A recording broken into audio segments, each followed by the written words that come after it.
First of all, I was deeply moved by the film. I want to thank Rachel for doing the film in such an honest way. I think it was very educational.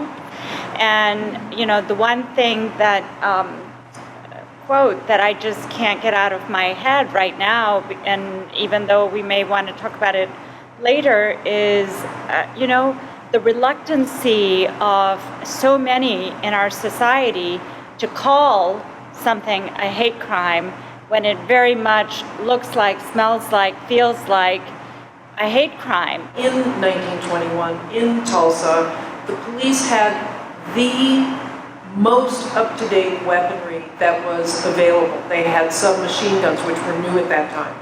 Planes were dropping incendiary devices. This was very in sync with what's been going on. I always think of the media as the good guy. We're the guy, we shine the light, we're the ones, we let it be known. And a lot of times the media is not necessarily the good guy. The media is overblowing a story or making a story larger or more exaggerated in one direction. And on the one hand, that's been a very good thing. There have been more conversations. I have personally heard more conversations in this past year about what should the relationship between the police and the Black community be, and where are we in terms of having a real conversation about race. On the other hand, there is a lot of what I would call hate media. Sources of hatred for different groups result from different places.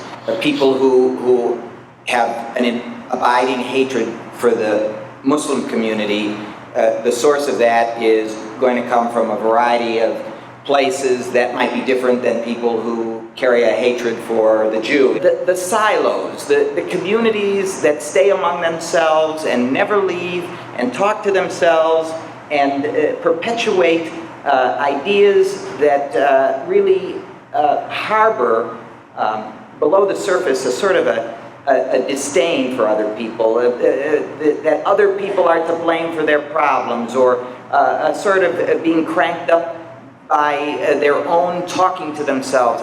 The challenge is for us who are involved, who care, to become more involved and to bring others along with us.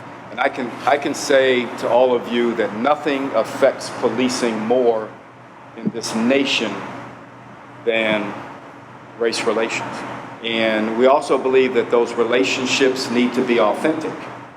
And the only way you develop authentic relationships is by being out engaging people, meeting people where they are, policing differently, letting go of the draconian, heavy-handed police tactics that some agencies still employ.